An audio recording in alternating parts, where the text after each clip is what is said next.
Hello everyone, welcome back to a new session on dentistry and more. Today's topic is finance in dentistry or payment in dental care. So this is the most toughest chapter in public health dentistry, I feel. So even when I was a student, I find it very difficult to understand the concept, and as a teacher, it's quite difficult to express the concept or make the students to understand the concept of finance in dentistry. The main problem lies with this chapter is the whole concept is all the concept of finance in dentistry is not from our country. There's very few concept that is just a payment for service or a private fee for services based on our country, and rest all the plans are about United States. So American system of finance is what we are trying to understand, because we have never seen these programs in our life. Most of us have not seen or heard of it. So only thing we have witnessed or we have come across in life will understand in a better way. So this is just a imaginary scenario. We have to mark up all the concept. So in this video I'll try to explain you with a chalk and board type presentation. So hope you can understand it in a better way, the various concept. So let's get started. So what are the mechanisms of payment in dentistry? So the first one is private fee for service. Then we have post payment plans, private third party prepayment plans. This is also a third party plan. Okay. Then we have salary and public programs. So with respect to India, or as far as Indian scenario concerned, we have only private fee for service. That is just like we are going to a dentist, the treatment done, and we are paying for the service. That is one option we have. Next one is a salary. So dentist is appointed by an employer and he is paying salary every month. That is the second option. So these two options is what our country has. These two are very simple administratively, and there is not much complications involved. So the complicated ones are third party private plans and post payment plans. And few public programs are also existing in various countries. So let's see what is private fee for service. That is what our country has. The first one is private fee for service. That is a two-party arrangement. Only dentist and the patient is existing in the system. It is a very traditional form of payment. So we go to dentist, treatment done, paying the dentist. So it is culturally very much acceptable. It's very flexible and administratively simple one. There's no much complication or paperwork. But the disadvantage is, even though we have flexibility and price discrimination, there are still some patients who cannot afford this dental care, because we know dentistry is a very expensive side of treatment. So few patients might not be able to afford this. So that was the biggest problem of private fee for service. So that's what our country is having, around 90 to 95%. So the next one is post payment plan. So before post payment plan, we need to understand the concept. Okay, so you might be hearing the third party everywhere in this chapter, that is third party involvement. So in private fee for service, we have just two party, that is patient and dentist, first party, second party. So you can interchange it, there is no problem. So third party is what the American system is completely based on, third party arrangement. There is no direct payment of fee to the dentist. It's all done by third party, and how the third party is doing is the rest of the chapter is talking about. So this is post payment plan or the budget plan. So post payment, we know the post payment system in our mobile billing. So we have prepayment, that is we pay first and get the treatment done, or get the data usage, or get the mobile monthly plan we take up. Sometimes we use the data or use the service, and at the end of the month we pay for it. That is post payment plan. So that concept is applied here. Treatment first, then payment, but payment via a third party, and in post payment plan it is by bank or a funding agency. So it started in 1930s by some local dental society in Pennsylvania and Michigan. So under this plan, what happens is the patient borrows money from the bank or some financial company for paying dentist. So once the process, the paperwork is done, the bank pays the entire fee to the dentist. Okay.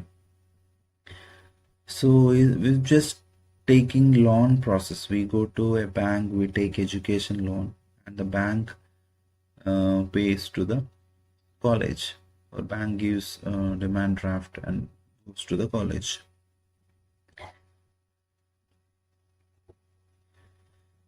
So after the application approved, bank pays the entire fee to the dentist. The patient then repays the loan to the bank in a budgeted amount. So the treatment will be done. Once the loan is approved, we can go to a dentist with the papers and get the treatment done. Then on a frequency manner we can repay to the bank. But the problem with this post payment plan was, at the time they had been developed, it was hoped that this would benefit large segment of population. But what happened actually was, it was used primarily by the middle income group than the lower group. It was meant to used by the lower income group, but actually it was used by middle income group. So its purpose was not served, and it was no more using in any system of finance in dental care. So that was a failure. Post payment plan or budget plan was a failure. So keep this in mind at the first party and the second party and third party, because this keeps on changing. Since this is a post payment plan, bank or funding agency comes. So in our prepayment plan, we will face so many third parties. So that's about private fee for service and post payment plan. So next we have private prepayment plans. Okay. So prepayment plan is nothing like, just the opposite of post payment. We first pay the third party and sign the paper, or we have the paperwork done, just like a car insurance. To get the next year policy, we pay at the beginning of the year and get the policy, or get the car insured for the next 1 year. So it's like on a frequent interval, maybe 6 months or maybe 1 year, we keep paying at the beginning of the period. Then that entire period will be covered, our treatment will be covered. So we don't know what problems we may have in future. So we keep on paying the premium every year to get the treatment done. So sometimes it might go to loss, because we know how car insurance is working. Every year we're paying the premium, but sometimes there won't be any claim for that year. So that year policy actually is not giving us any protection, or that money is going in waste. But this is how it is working, because insurance policies are like that. We have to pay beginning of the year or beginning of our financial year, and we get a our car or our vehicle covered for next 1 year. So similar way, we cover our teeth for 1 year or a certain period of time by paying the premium at the beginning of the period. So what is the definition of private prepayment plans, that is payment for services by some agency rather than directly by the patient. It is same as post-payment plan. There is a third party involvement. Only difference is we are paying at the beginning, not the after the treatment. Before the treatment goes into action, or before the treatment we are receiving, we should pay the premium. The dentist and the patient are the first and second party, and the administrator is the third party. Okay. So it is a dental payment contract that may collect premium, assumes financial risk, and play claims and provides administrative services.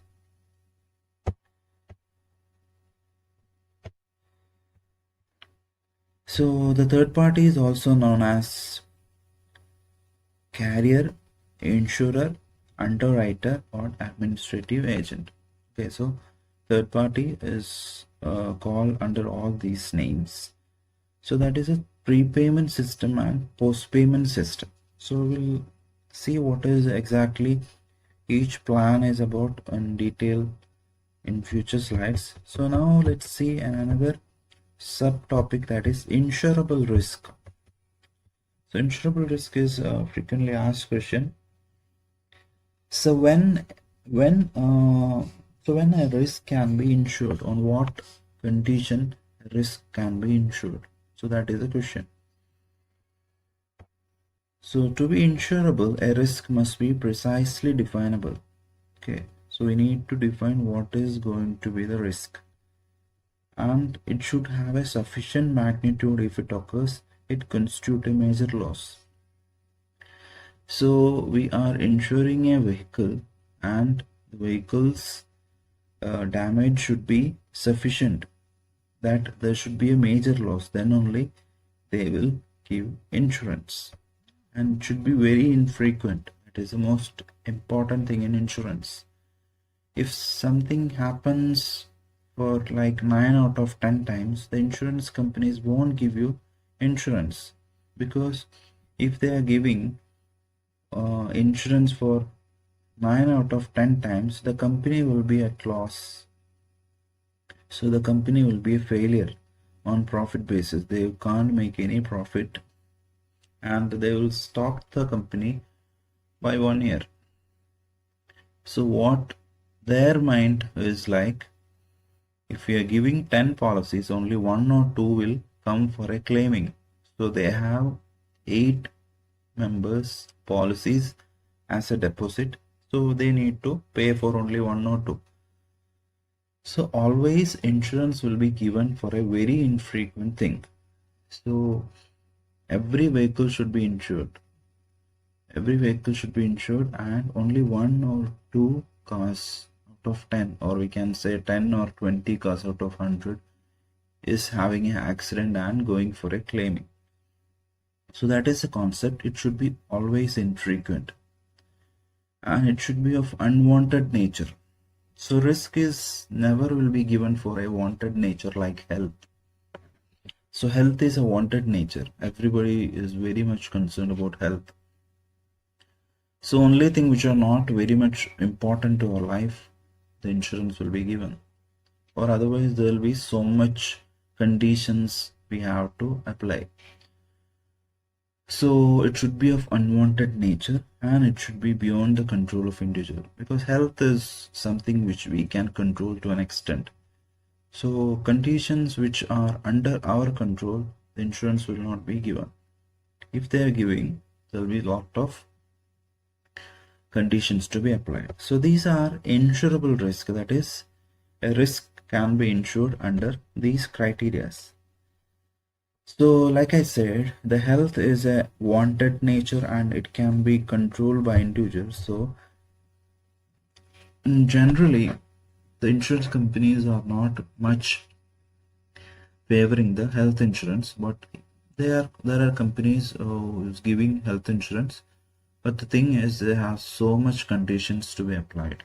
So let's see how insurance companies overcome these problems while coming to the health insurance. Okay, this is a general thing. While coming to the health insurance, what they are doing is having patient pay a share of cost. So it is like They will not give you exactly everything, but a percentage of total cost. The remaining cost has to be borne by the patient. So why they are keeping this concept means the patient will not utilize this. So that is the first one, having patient pay a share of cost. Then limited the service, like they will not give insurance or coverage for every treatment. They will give only a limited service. They will not give for all the treatment, because we know that health problems or dental problems are very prevalent. So all the people are going and claiming for insurance, means the company will be a big failure on profit basis. So they limit the services. They won't give for everything, only few conditions, few problems. They will not give for pre-existing, if you have a pre-existing condition. So many things are there. So that is limiting the range of services. And cosmetic restorations are not covered, because everyone can go for a cosmetic restoration. It is totally a subjective mind. So if insurance is covered for something, people will misutilize this.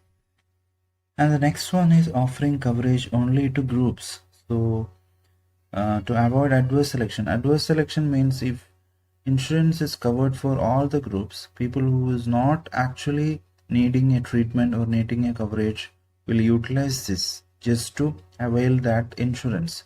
So to remove that group of people who will misutilize this insurance, the companies, what they do is they restrict the coverage only to few groups to avoid adverse selection. Okay, so that is known as adverse selection. And always they keep waiting period. It is like we are taking a health insurance today, they will not be activated tomorrow. They keep some 3 months or 6 months waiting period to ensure that we are healthy people. And most of the insurance companies will not give insurance for a people with already some existing diseases. If we have some pre-existing diseases, they won't give insurance, because they would know that if we have disease, we would definitely claim. So always they give to healthy people. So to make sure that we are not misutilizing the insurance, and also to make sure that we are healthy, they keep a waiting period for 3 months or 6 months. So during that period, if we are claiming, we won't get insurance. So healthy people, they keep 3 months or 6 months waiting period to make sure that we don't have any disease. And the next one is using pre-authorization and annual expenditure limit. So always we need to get the insurance only from few points, not from few hospitals or few firms. We cannot just go to any places or any hospitals. It is already authorized people will be there, or authorized hospitals or authorized clinics will be there, so we can avail treatment or covering done only on those authorized people or authorized hospitals. And there will be always a upper limit for our treatment expenditure. So we need many restorations, many implant therapy. It might cost some 5 times, 10 times of our expenditure limit. It is not possible. They always keep to avoid overutilization of our insurance. They keep expenditure limit.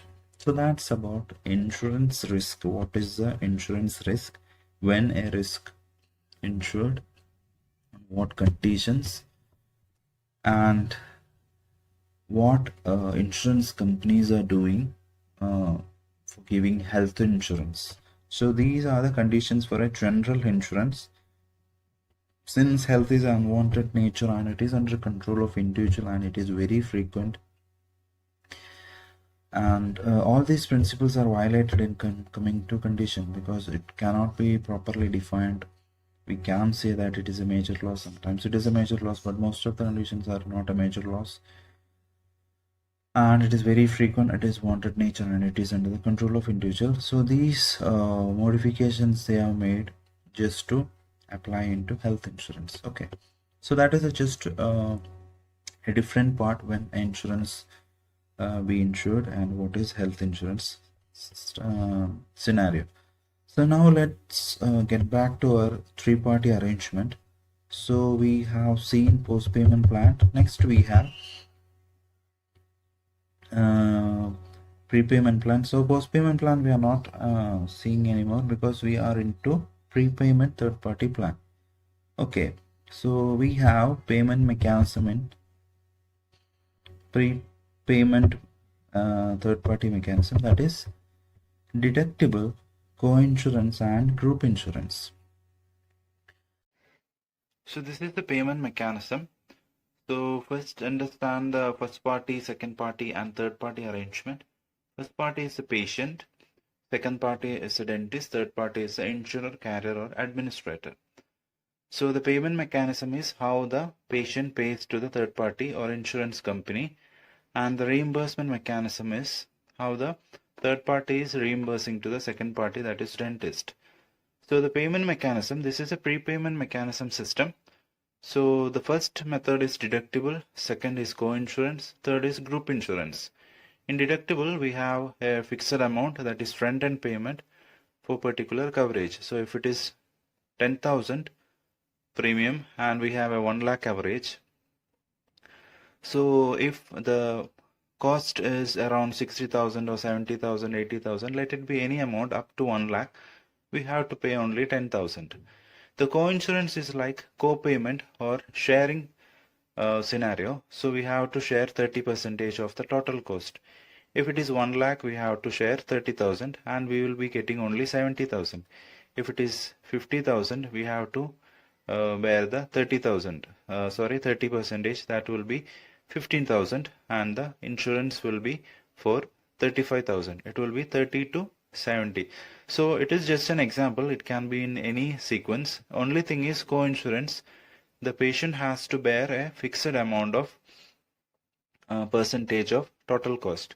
Group insurance, as I discussed, it is for the groups, for students in a particular class or any institute or any rehabilitation center or such things. So this is a payment mechanism. Next is a reimbursement mechanism. Reimbursement mechanism is how the third party is giving to dentist or reimbursing the dentist. The first concept is UCR concept, that will be dealt in detail: usual, customary and reasonable. Second one is table of allowances. Third one is fee schedules. Table of allowances is nothing like, sometimes there is a problem, dentist fee greater than the allowances they receive, so patient has to pay extra amount to match up with the dentist fee, so that is a problem. Fee schedules, like the schedules will be there for each service, but the mean payment will be taken as a reimbursement. Since it is inflexible and there is no autonomy, it is not very accepted by the dentist. Okay, so this is table of allowances, fee schedule and UCR. So the only thing we need to understand is, this is a payment mechanism, this is a reimbursement mechanism, this is a payment mechanism, this is a reimbursement mechanism. So if you have this idea of first party, second party, third party, this will be pretty much easier to understand. See, what is deductible? It is known as front-end payment. So it is a fixed amount that patient pays towards the cost of treatment before the benefit of program go into effect. Like for automobile insurance, deductible 10,000 means if the damage occurred, the owner pays only 10,000, where the total cost may reach up to 1 lakh. This is just an example. So you have a 1 lakh covered for that vehicle, so you are paying 10,000 rupees. So if your car damaged and you require 1 lakh, you will get 1 lakh just for paying 10,000 premium. That is deductible or front-end payment. Whereas co-insurance is called as co-payment. It means that patient pays a percentage of total cost of treatment. So during it is defined as a coinsurance is an arrangement under which carrier and the beneficiary are liable to share the cost. And group insurance is covered to groups. This is because illness experience is reasonably predicted in a group, just like a school, children, or a inmates of a institution. So the group entirely will be covered, and there will be proper criteria is how many of them will get treatment on what regular basis. So that type of insurance is group insurance. We are praying for a group. So the next segment is reimbursement mechanism. This is third party is giving to dentist or for the services provided, the third party system or third party giving the money back to dentist. But the payment mechanism is what the patient is paying to third party. Okay, this is like a triangle.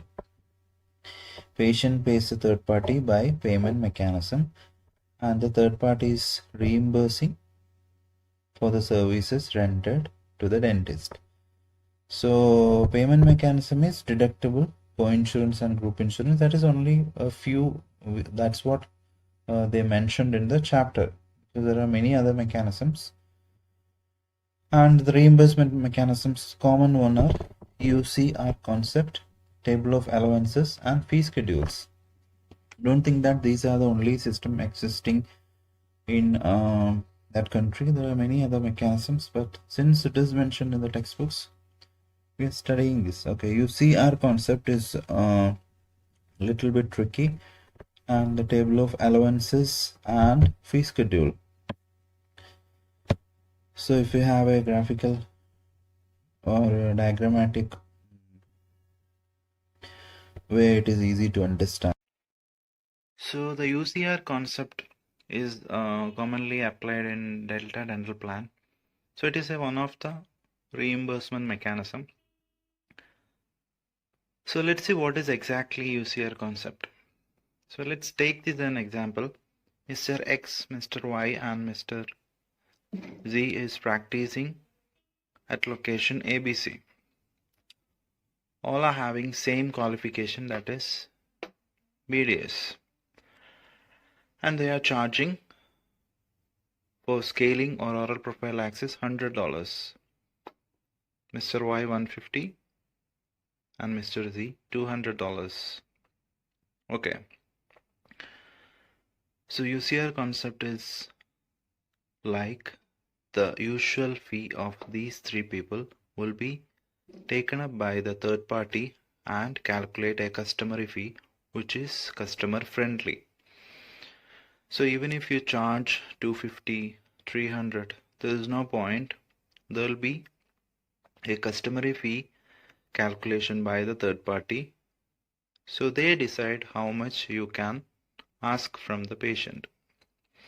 So this UCR concept is the best method of payment because it prevents the exploitation of patients. Some dentists might charge very high and some might get very low payment. So this ensures a uniform payment mechanism. So this is the usual fee. What is their fee for a particular service? But the location and the qualification should be same.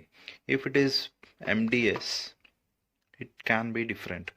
So for MDS qualification, the customary fee also will be different. So it will be calculated among the MDS people. This will be calculated among the BDS people at a particular location, and mostly this will be calculated by taking percentile. So percentile we have already seen previously. So just an example, the customary fee calculated by the third party is $150 for a oral prophylaxis. So each treatment will have different usual fee. So that is customary fee, which is customer friendly. So you can see that Mr. Y's usual fee and customary fee is matching. Okay. So this I'm matching for Mr. Phi. So Mr. Y's fee is reasonable. When usual and customary fee is matching, that's known as reasonable fee. So that is just a hypothetical scenario. Usually it will be reasonable for every patient and for also dentist working in that particular area. So this is the UCR concept. This should be adopted everywhere because it is both beneficial for the patient, those who cannot afford very much treatment charges, and also for dentist, because those are paying or asking less money because of their facilities, and some might ask very high fee. So all dentists will get a reasonable amount from the patient. So this is UCR concept. So UCR concept I have explained you in detail. So the next one is table of allowances. That is like a list of covered services that assigned for each service. So each treatment services, there will be a particular allowances will be given to the dentist by the third party. But the problem is that represents the total charge for the services, but which will not necessarily fulfill the dentist fee for services. So dentist might be charging $200 for a oral prophylaxis, or his usual fee, or his mind the fee will be $200, but the allowances he will be getting only $150. So what happens is, if the dentist fee becomes more than the assigned to the service by the third party, the remaining $50 will be collected by the dentist from the patient. So the patient has to pay that $50 extra. So that is why this is a failure, because the patient might not be knowing this extra amount he has to pay to the dentist, because he already taken the insurance from the third party. So that patient might oppose this table of allowances only when the treatment charges if more than that of covered services. Fee schedule is like another mechanism where the list of charges by the dentist. So every dentist will give their list of charges, and there will be a mean payment will be taken. So it will affect those who are charging more, and it will be beneficial those who are charging less. So the dentist opposes this due to inflexibility and lack of autonomy. So the prepayment plans we can subdivide into 4 types. One is commercial insurance plans. Second one is non-profit organization. Okay, so commercial insurance plans is totally based on the profit. So non-profit organization, which is only think of the welfare of dentists and patients. So that is Delta Dental Plan and Blue Cross Blue Shield plans. Then the group practices like prepaid group practices and capitation plans. So let's see what is commercial insurance plans. So we have seen when an insurance company is giving insurance, the risk must follow certain criteria. We have already seen because they will be more selective about groups to choose to offer dental insurance, and they claim no obligation towards the dental health of community because their priority is only business and profit. So they do not conduct fee audits and post-treatment dental examination because they have no obligations how the treatment went. Was it beneficial to the dentist or the patient who received the treatment? And since they operate only for profit, they always charge higher premiums. So that is about commercial insurance plans. So next we learn about non-profit organization, because commercial insurance plans is just for profit. So people thought of a non-profit organization. Then this Delta Dental Plan came into existence. It is synonymous with the name Dental Service Corporation. It is nothing but it is a legal body constituted to run by a non-profit organization on a state-by-state basis and sponsored by a dental society to negotiate the third party for the dental care. So always there will be control of the cost, because there is no plan of making profit out of it. but they are subjected to the insurance law of the state, because this is most commonly in the US state. So each state will be having different insurance law, so they have to oblige the insurance law of that particular state. So it was started like National Association of Dental Service Plan, or NADSP, in June 1966 with the help of American Dental Association. Then it's changed its name to Delta Dental Plan in 1969 April. So the philosophy is that the practitioners can adapt their traditional practice to meet the demand of group purchase, because as patient is registering to Delta Dental Plan, will be allocated to the dentist who are registered in Delta Dental Plan. So it is like a group practice. If one treatment option is not available, one dentist can be referred to the next dentist who can offer that particular treatment, but under the closed panel. So basically there are two types of dentist. I'll explain you more by having a diagrammatic representation about participating and non-participating dentist. So it's explains you about 90th percentile and 50th percentile, how the calculation all about. So let's see what is Delta Dental Plan. So in Delta Dental Plan, we know that it was started as NADSP in 1969. Later its name changed to Delta Plan in 1969. So it follows UCR mechanism of percentile calculation. We have already seen how to calculate percentiles, and there is no profit. This is a non-profit association with, along with Blue Cross and Blue Shield. So in Delta Dental Plan, there are two types of dentist. So dentist can register in Delta Dental Plan as a participating dentist or non-participating dentist. So the criteria are different and the reimbursement mechanism is different. So let's see what are the basic difference between the participating dentist and non-participating dentist.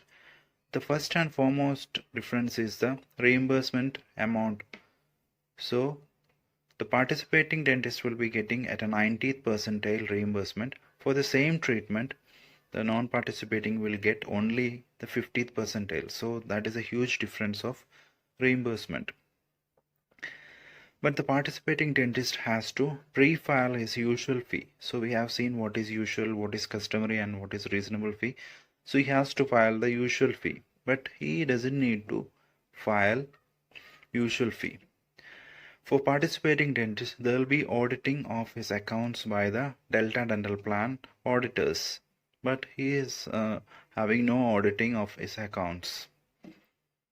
Then there will be post quality check evaluation by the inspectors from the Delta Dental Plan in case of participating dentist, but there is no quality check in non-participating dentist. So the participating dentist can take up patients only from the Delta Dental Plan patients. From the patients, those who have registered in Delta Dental Plan, he can't take up any other plan patients. There are other plans like capitation plan, Blue Cross, Blue Shield plans. So such plans, patients, participating dentist cannot take up. But non-participating dentist can give treatment to any patients from any scheme. So he can include any patients. And participating dentist is obliged to give a fixed amount to the Delta Dental Plan's reserve fund. But this non-participating dentist no need to give such funds. So non-participating dentist has so much benefits. We cannot say it is benefits, but benefit for the dentist, not for the patient. But he gets only 50th percentile payment, whereas the participating dentist get at a 90th percentile payment. Okay, so that is Delta Dental Plan. So next we have Blue Cross Blue Shield program. It is also a non-profit organization. It is actually association of Federation of 38 separate health insurance organization, and companies in the United States. It started in 1960. Blue Cross started in 1960 and Blue Shield in 1948, and both merged in 1982. So it is just, as I said, it is a non-profit health service corporation like Delta Plan. It follows 50th percentile mechanism. Now let's move on to prepaid group or group practices. So it is a term given to a group practice that provides dental services on a prepaid basis. Such groups are now generally regarded as open panel, though this has not always been so. So open panel means all patients can approach to this group of dentists, and a dentist also having flexibility to work.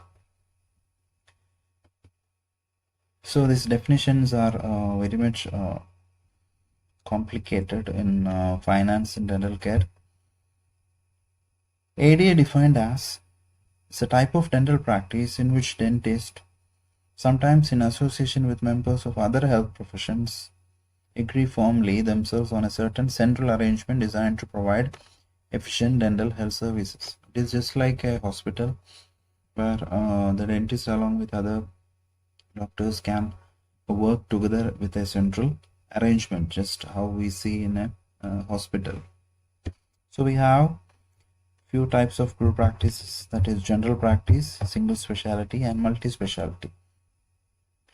General practices groups composed of entirely general practitioners. If a hospital of like a big dental clinic or with many dentists, but all are doing general practitioners. There is no specialist, there is no special divisions. So patients comes, all can do all the treatment. That is general practice. Single specialty is a single specialty members will be working, like if an endodontist, like a root canal center, so all the endodontists work there, no other treatments will be done there in general. Multi-specialty is more specialties working at the same center, just like a hospital where endodontist will be there, periodontist, prosthodontist, all the specialties will be working at the same place. These are the group practices. So HMO is a type of group practice. It is known as Health Maintenance Organization. So it has 4 components. So let's see what are the components of HMO. So the Health Maintenance Organization or HMO is a different group practice. So it has basically 4 components or principles. There is a system of healthcare, that is providers where the patients can avail treatment, that is system of healthcare. The second one, the treatment services offered by these providers. Then there will be an enrolled group, that is the people who enrolled in this health maintenance organization, just like any other models like Delta Dental Plan or Blue Cross or Blue Shield. And the last mechanism is reimbursement. So how the providers were paid. So these are the models or how the dental personnels are being reimbursed by the HMO. So the first staff model, the HMO repays every person in the staff model. So all staffs of that staff model, HMO pays individually. But in group model, the HMO pays a bulk amount and the group model may distribute the amount with themselves. But the HMO pays a single bulk amount to the group model.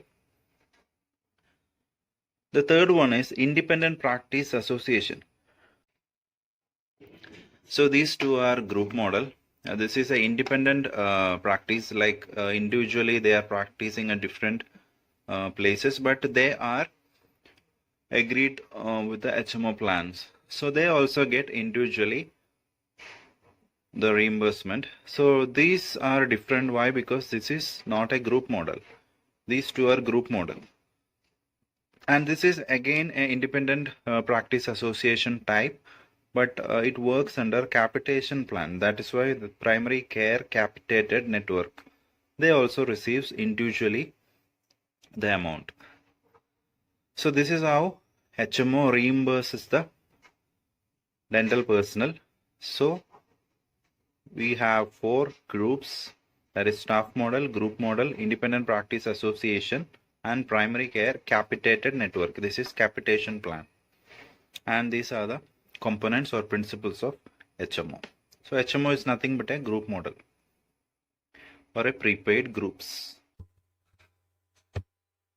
So the capitation plan is a different reimbursement mechanism where the third party reimburse the health maintenance organization or a group practice or an independent practice association or an individual dentist a established sum on a monthly or yearly basis, but based on the number of patients. So with the third party, if the dentist is with agreement on capitation plan basis, he receives yearly or monthly a fixed sum based on the number of patients, not particularly based on the number of services he provided, but anyway he has to perform a certain procedures in each patient. Even if he does the treatment or not doing the treatment, he will receive the sum. That is the advantage. The money is paid regardless of whether the patient utilizes the care or not. In return, the patient is entitled to receive a certain set of services for a specified period of time.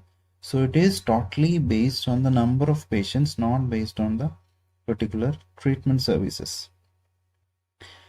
So in areas where there is a real or perceived oversupply of dentists, these capitation plans could be attractive to both purchaser and provider, because it is beneficial for dentist. If dentist is not getting enough of treatment, at least he gets few patients, he will receive a fixed amount of sum.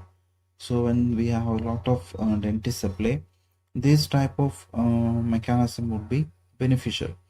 But those who are having a good practice, this might not be a good plan. So this is another way of reimbursement mechanism, but it is a different one, just like our UCR, fee schedules, table of allowances, and capitation plan. So the salary is what the Indian system is currently following. Dentist in practice group or in armed forces or any by the public agencies. It allows dentists to be largely free of the business concern of a running practice, thereby allowing the dentist to concentrate on clinical matters. Fringe benefits are also attractive, but the problem is there could be lack of financial incentives, and it will those who are need to be very highly productive. So he'll be get only fixed amount monthly, so he will not explore his potential. So we have some public programs, usually like not all the insurance companies or all the private firms will not able to meet up the people's needs. So the government is always keeping some programs for the public's help. So such programs in United States is Medicare and Medicaid, and National Health Insurance is in United Kingdom. Medicare is the 18th Social Security Amendment in 1965, known as Medicare. These programs remove all financial barriers for hospitals and physician services for people 65 or above. So by 1970, it has two parts. One is hospital insurance and the part B is supplemental insurance. So both is having a complex series of services benefits for patients. Medicare was brought into being because the voluntary health insurance system was unable to provide adequately persons for 65, because most of the insurance companies will not provide insurance for aged people. So that is the importance of Medicare, and the dental segment is very limited in this sector because it requires hospitalization. Medicaid is the 19th Amendment of the Social Security Act of 1965. So the original intent of the program was to provide funds to meet the healthcare need of all the indigent and medically indigent persons. So it has inpatient care, outpatient care, and laboratory and X-ray. So this is mainly for indigenous people of United States. They have nursing facilities, family planning services, and physician services. So National Health Insurance Scheme is of Germany, not England. It is funded by public health program. So we have in Indian scenario, we have very negligible amount of insurance. The common plans are fee for service, that is most common. Then dental insurance is negligible, and even if it is there, it requires hospitalized scenario. And free or discounted rate in public sector is obtained from defense and railways and ESIs, that is employees state insurance schemes, and central government employee scheme, and also from state government hospital also we can get a discounted rate dental treatment. So that's all about the dental payment or the payment in dental care. So it's the most toughest chapter, but the concept, once you are clear with, you can easily study this chapter. So mostly the questions asked are UCR mechanism, delta dental plan, capitation plan, fee schedules. Most of the short notes are as from here. Insurable risk is another short note. Most commonly, delta dental plan is asked for 8 marks or a 5 marks question. And sometimes it might ask the private third party or the post payment or budget payment plan. Okay, I'll come up with a new session on dentistry and more. Thank you.